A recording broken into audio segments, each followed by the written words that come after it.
பிச்சை எடுக்கத்தானே வர்றீங்க? பாகிஸ்தானை வெளுத்து வாங்கிய சவுதி அரேபியா ஒரே வருஷத்துல 56,000 பேர் நாடு கடத்தல். ஒரு நாடே இப்படி பிச்சை எடுக்கிறத பிசினஸா மாத்துமா? முழு விவரமும் இதோ.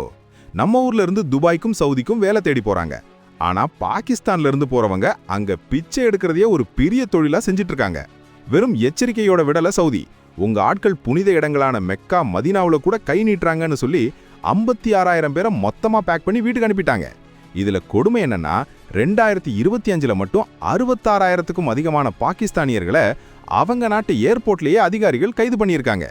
ஏன்னா அவங்க கிளம்புனதே பிச்சை எடுக்கத்தான். சென்னையில இருந்தோ மதுரையில இருந்தோ போற இந்தியர்களுக்கு விசா கிடைக்கிறதுல இப்போ இதனால பயங்கர கெடுபிடி வருமோன்னு ஒரு அச்சம் உருவாகி இருக்கு. பார்க்கறதுக்கு டூர் போற மாதிரி போயிட்டு ஆப்பிரிக்கா, ஐரோப்பா, தாய்லாந்துன்னு எல்லா இடத்துலயும் கேங்கா சேர்ந்து பிச்சை எடுக்கிறாங்க.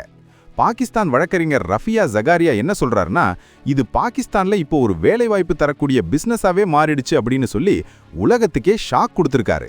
சவுதி இப்போ ஒரு அல்டிமேட்டம் கொடுத்துருச்சு. இதை நிறுத்தலனா ஹஜ் விசாவுல கூட கை வைப்போன்னு சொல்லிட்டாங்க. இது பாகிஸ்தானுக்கு கிடைச்ச மிகப்பெரிய சர்வதேச அவமானம். ஒரு நாடு பொருளாதார ரீதியா வீழ்ந்தா எந்த அளவுக்கு தரம் தாழ்ந்து போகுன்றதுக்கு இதுவே சாட்சி. சவுதி விசா கட்டுப்பாடுகளை இன்னும் தீவிரமாக்க போகுது. ஒரு நாடே இப்படி பிச்சை எடுக்கிறத பிசினஸா மாத்துறது சரியா? உங்க கருத்தை சொல்லுங்க. மறக்காம லைக் பண்ணிட்டு ஷேர் பண்ணுங்க. தமிழ் ட்ரெண்ட் சென்ட்ரலுக்கு சப்ஸ்கிரைப் பண்ணிக்கோங்க. அதான் சவுதி கேக்குது. பிச்சை எடுக்கத்தானே வரீங்க?